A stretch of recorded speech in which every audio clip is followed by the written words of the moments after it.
I'm Alex Wood, and I'm a software engineer with the Amazon Web Services serverless applications team. So my job essentially is to build open source tooling to help make serverless development easier and easier. In my previous lives, before I joined this team in April, I was on the AWS SDK for Ruby team for a few years and wrote the Ruby runtime for AWS Lambda, and then it just went more and more serverless from there. So you can find me on Twitter, and I know some of you have your laptops open, some of you have your cell phones out. I'm totally cool with it. I presume that everyone's got it out to tweet about all the exciting things they're learning, so go forth. And the OSCON people would like me to remind you to rate this talk in the OSCON website or on the mobile app afterwards. Please be merciful when you are considering your rating decision, not to factor in my bad jokes too much. And with that, let's go ahead and get started. So, what we are going to build today is going to start with the classic 15-minute blog example, except we're going to use the properties of serverless applications to make it highly scalable, highly available, and fault tolerant. And then we're going to use asynchronous functions and event hooks to add a bit of asynchronous translation technology.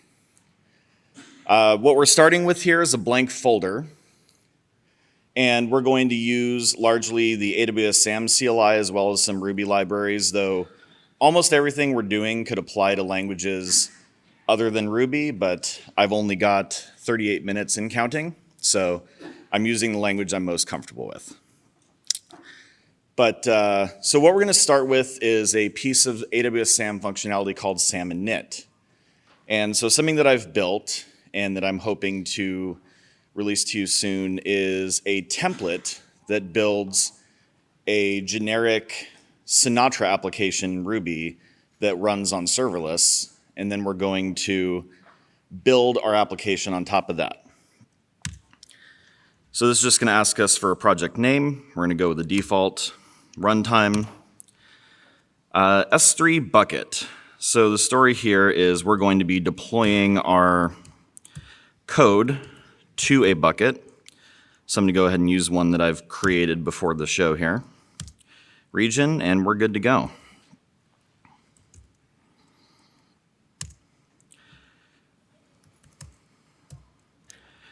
All right, so what we've got here is a beginning serverless application. To give you a whirlwind tour before we start typing, we have an AWS serverless application model template, which defines our Sinatra AWS Lambda function. It gives it permissions to a Dynamodb table and wires it up to it using environment variables.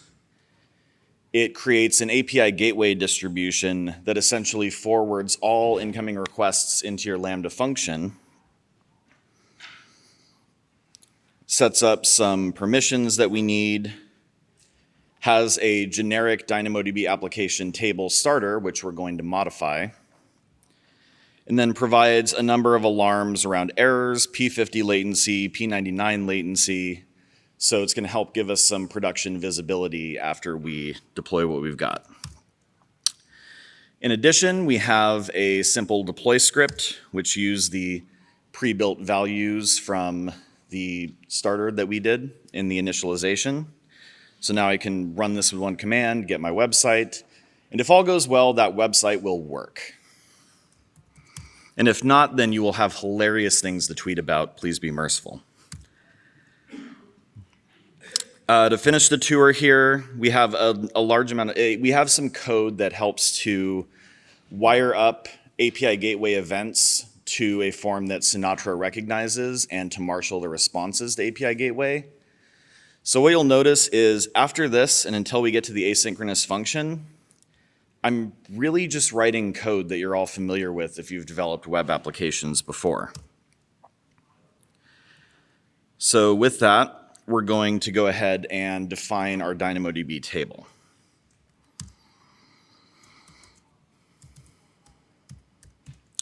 So we're going to call this the post table in this case. because we're creating a forum, so it's going to have posts.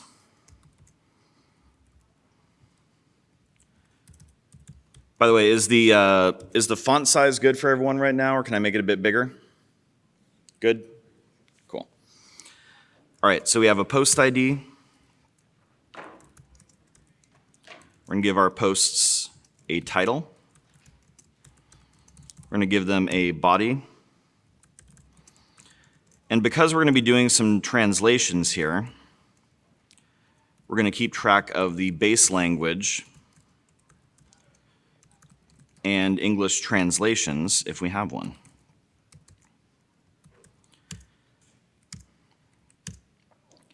Going back to our template, we just want to make sure that our app table has the correct key schema.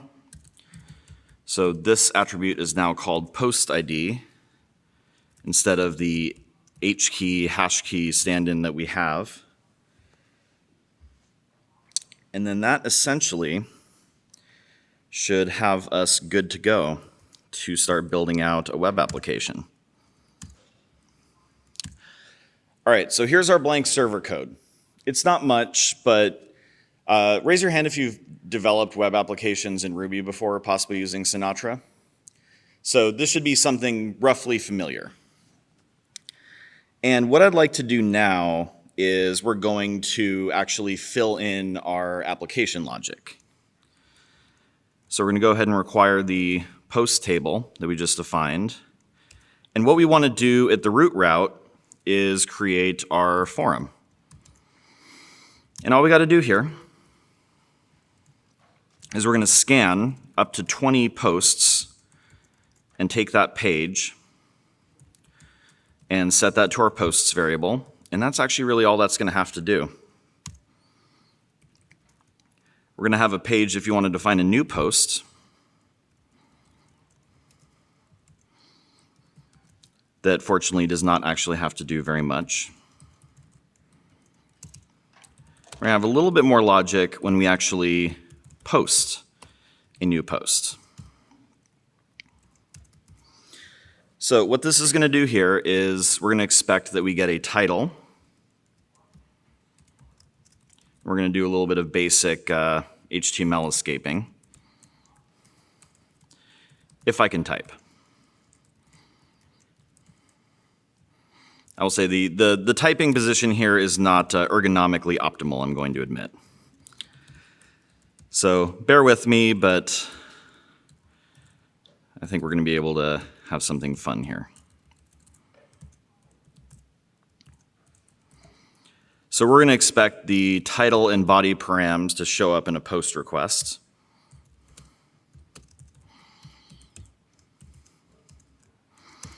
Then we're going to create a new post where the post ID is a UUID.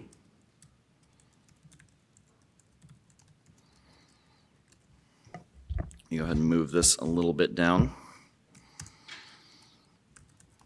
Title is title, body is body.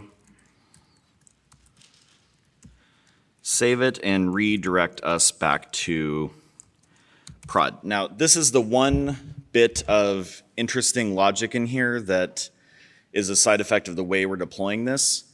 So we redirect to prod because API Gateway uses stages.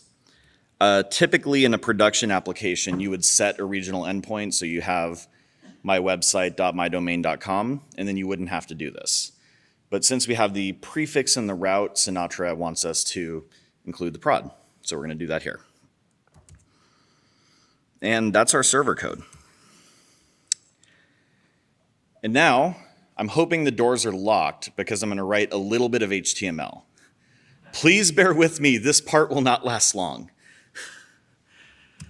And I'm going to at least start with a little bit of a template here.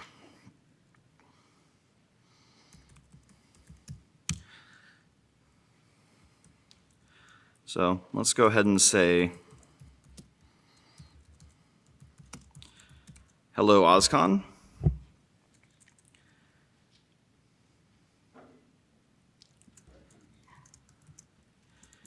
And for our forum, We're going to provide a link if someone wants to make a new post. That's how you know we're really starting from a blank folder, y'all.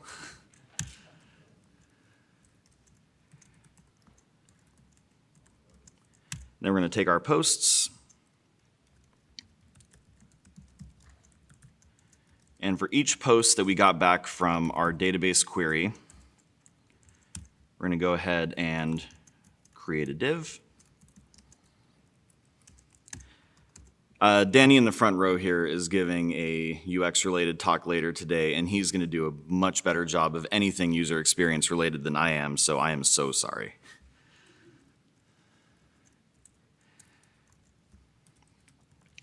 So we're going to make the header be the title of the post.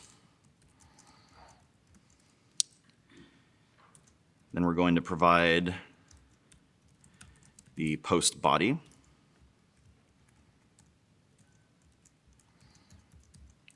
we're going to have a little bit of conditional logic in here. So if and only if there's an English translation on the object, we're going to have it be null if it's not needed. Then we're going to have one more paragraph in here.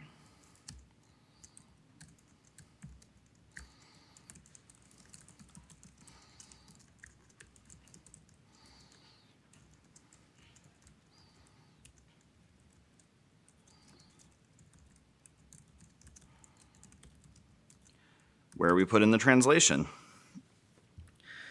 All right, I promise we're almost done with the HTML now. We're just going to make a quick form. What could possibly go wrong?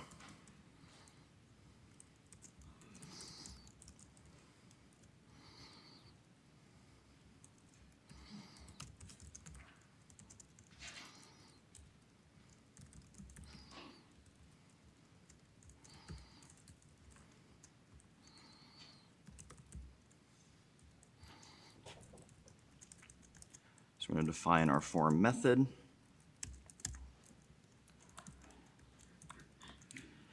We're going to give a field for the title.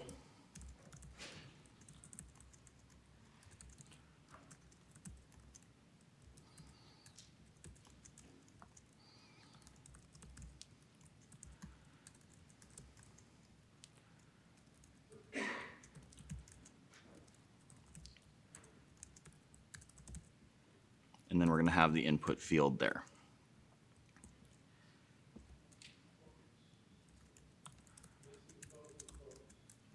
Oh, good point. This is how you know it's a live demo. It's not a recorded screencast. I can't walk away and have it keep typing. But thank you. Feel free to yell out if I'm making a small mistake. It's very possible.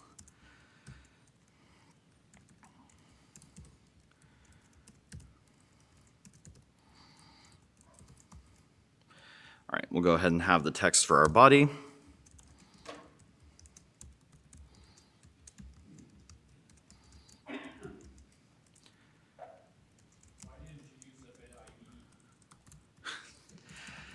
I will defend Emacs to the last.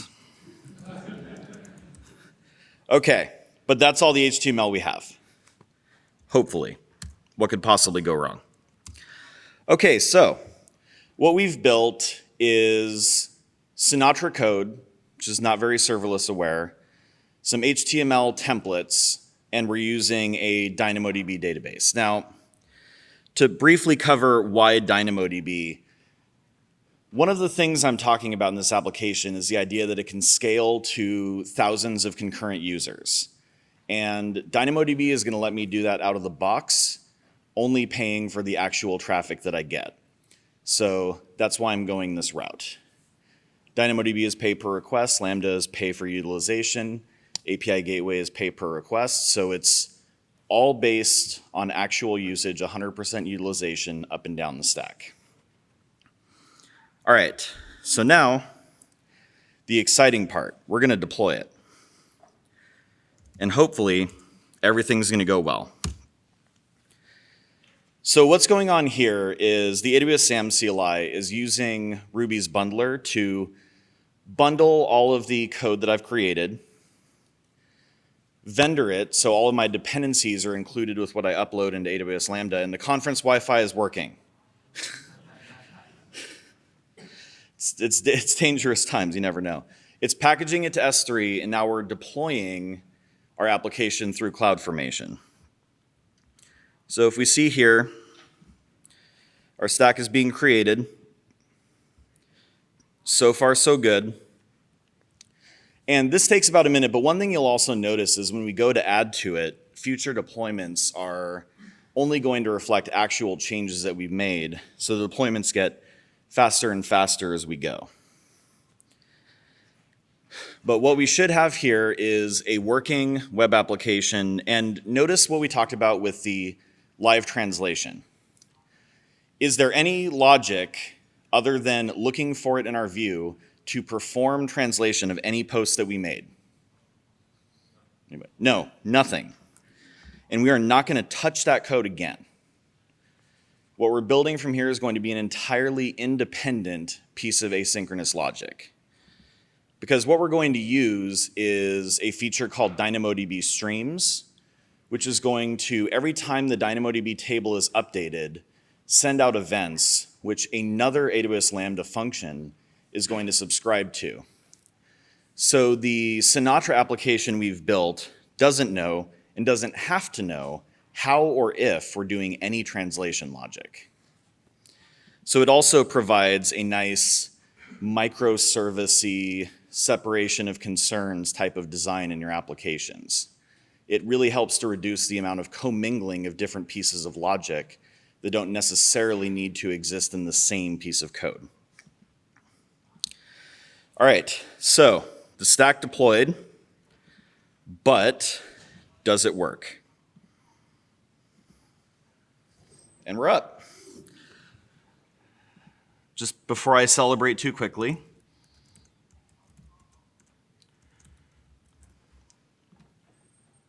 all right, we're up. So we've got a serverless forum running on AWS Lambda using Sinatra Ruby, using patterns we're all familiar with. And this already is going to scale to high traffic. But I want to go a little bit further now. So we're going to talk about asynchronous functions. So coming back here, what we want to do is make sure that anytime our database is updated, an update event is sent, and that there is a function waiting to subscribe to that. So now we're going to get to the next fun part, writing YAML. So what I'm going to do here, all I have to do here, we're going to define a stream specification on our table.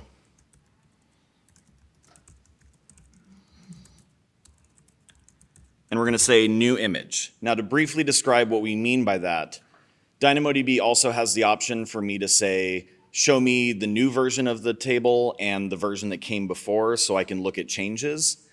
In this particular application, I don't have to care about that, so I'm just going to focus on the smaller event.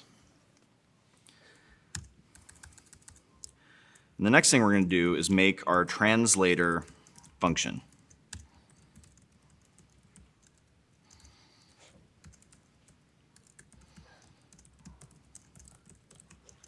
So using AWS SAM, one nice thing is this is actually fairly concise configuration of our resources that we get to do. So we're going to define a code handler, just basically going to say what file am I looking for and what function am I going to call. We're going to go with the Ruby 2.5 runtime because I am incredibly biased. I'm not even going to lie about that, about picking a language for this. Code URI, we're going to tell this to look in the application folder when it's building and deploying. Memory size, let's say 256 megabytes. It sounds like a good number to me.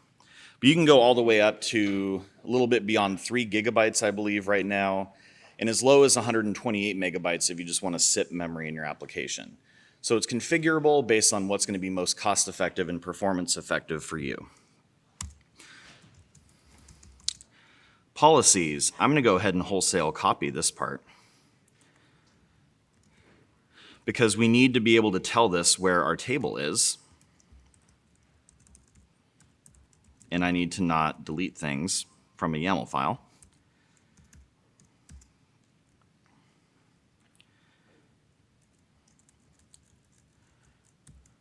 Policies, environment variables. We're going to need a few more policies in here, though, because we're going to be doing a few more services than DynamoDB.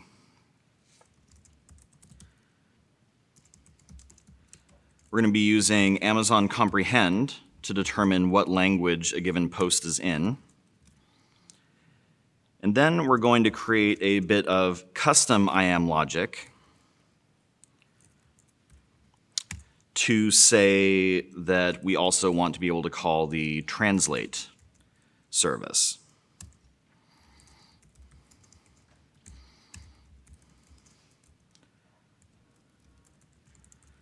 And in the name of least permissions, oh, this is an important security diversion because we're a little bit ahead of schedule. One great thing about AWS Lambda and AWS in general is fine-grained access permissions. So what do I mean by that?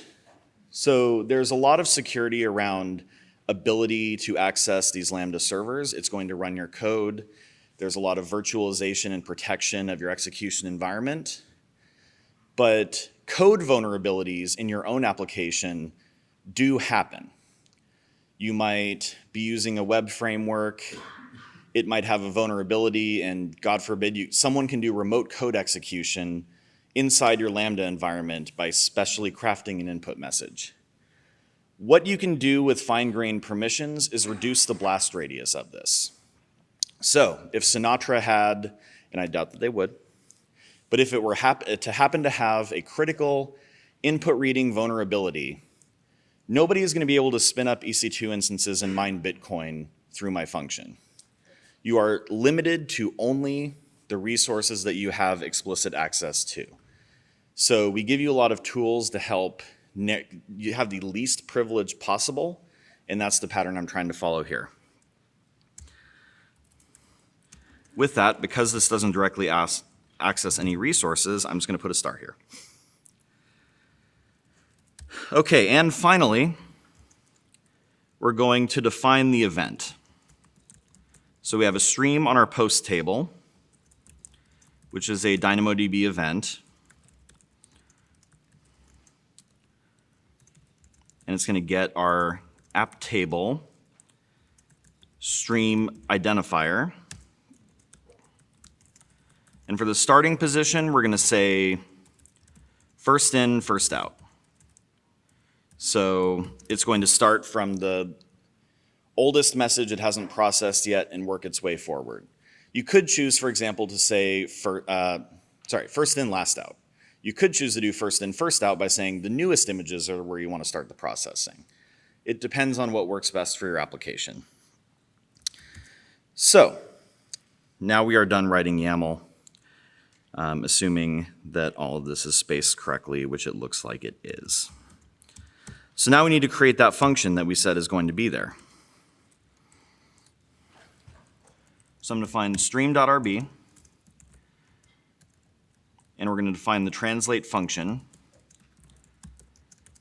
Now, in the Ruby runtime for AWS Lambda, every function expects to receive two keyword arguments: a JSON hash, which contains the event you're getting from your Lambda event source, and a context object, which you can use to access useful metadata about your execution. These are keyword arguments. Everything inside the event is going to be a string keyword, and we'll kind of look into what that means here in a second. So, using our documentation, we can see that there's a fairly sizable event we're going to get here. This stream translate function might receive many records, so 10, 100, and I'll process them all in sequence. Raise if there's a problem and the event will be rerun. Otherwise, if I return without error, it's going to assume that all the events are processed and we're good to go. So, we're going to iterate over the records we got. Actually, a little bit of requirements on top here. So we need our post. We're going to get the comprehend SDK and the translate SDK using the AWS SDK for Ruby v3. One interesting thing you'll notice is I'm not putting any configuration or credentials in here. Where's the typo? Comprehend. Well, I think it's going to be easier to fix that than renaming the service entirely, so thank you. All right, so we're going to say if our record and its new image includes base language, then we're going to skip, because that means we've already processed it and modified it. Because the problem is when we modify it, it's going to come right back in the stream, and we're going to have an infinite loop if we don't break out at this point. And then we're going to define an update operation hash that we're going to pass into the AWS record library. So we know that the post ID is going to be from the record keys, post ID, and then that's a string, so this is going to expect an S. And then the body is going to be in the new image body, and that's also a string type. And then we're going to ask comprehend to detect the dominant language.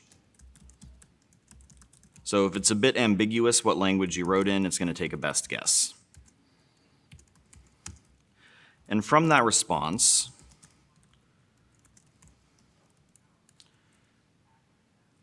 say languages, .first.language code. Because the first language that shows up in the response is the dominant language. We don't need to do complicated parsing on this. And then we know whether or not it's in English, we're going to want to set the base language. So we do that now. All right. Now, if the language is English, we're done. But if it's not, we're going to do some more logic. So we're going to go to translate.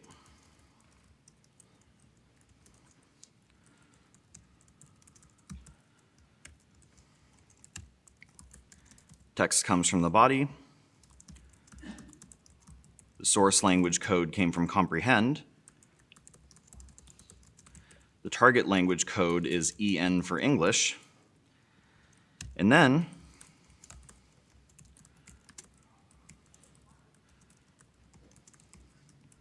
take the translated text, and then we go, unless we can post update with our update options, we're going to raise an error so that this runs again, and also so that our alarming can actually say, hey, your stream keeps failing. Probably should look at that. So, given that code, we're about to deploy again. And I made a mistake. Telling you, this is live. We're doing this live. What happened here? Invalid SAM document, event not defined. Oh, I think I named the event wrong.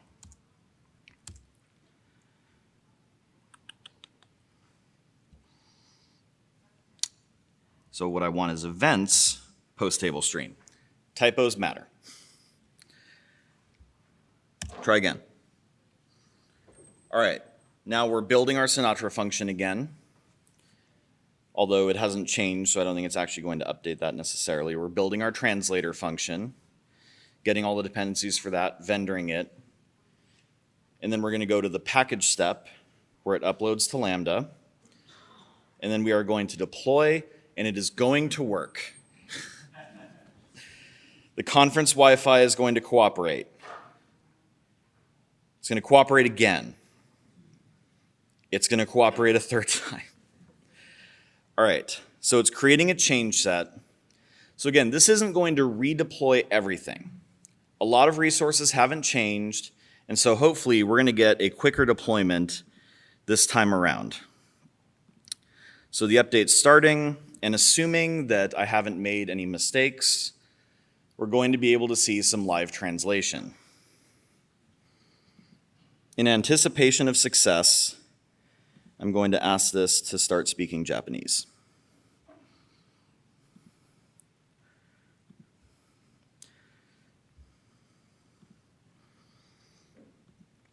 All right, so this will take just a minute here, but we should have no idea what that's about. I think the dictionary was trying to look up a UUID. That would be a very impressive dictionary if it knew what it translated to. Oh no! Syntax errors in policy. All right, so I'm not going to type the policy in Japanese. Let's go take a look at this. So version, good to go. Statement, we're going to allow needed to be resource, not resources. Go ahead and roll that back. Try again. Got a little bit of time, and again, this is live coding. We're starting from a blank folder. Things can happen. But an interesting thing that we can note here is we are getting helpful errors in every step of the process, so we're able to determine why did this happen and how can we fix it.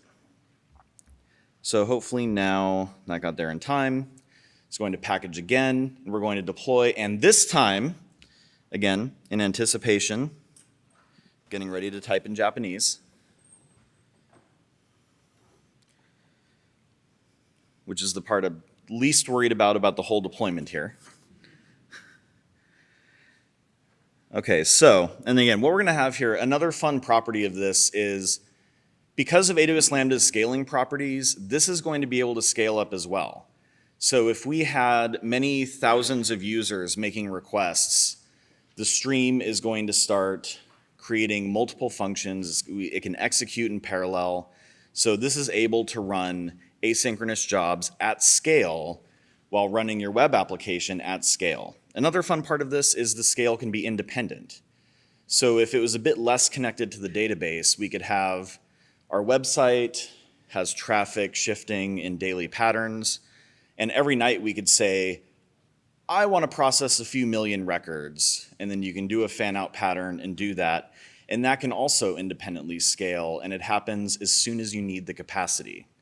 So this is one of the big compelling benefits to me of using serverless applications with AWS Lambda. So that said, how'd this go? Still updating, but we're past where all right. In theory, we are now good to go.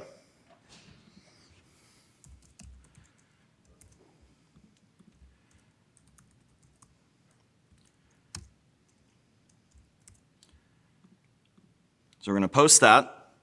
Now it's asynchronous, so it's not going to be there just yet, but hopefully if I refresh, translated.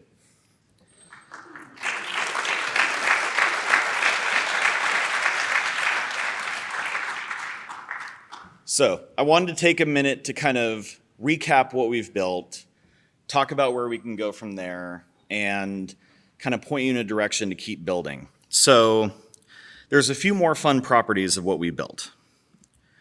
So go ahead and refresh this a couple times so we get some traffic.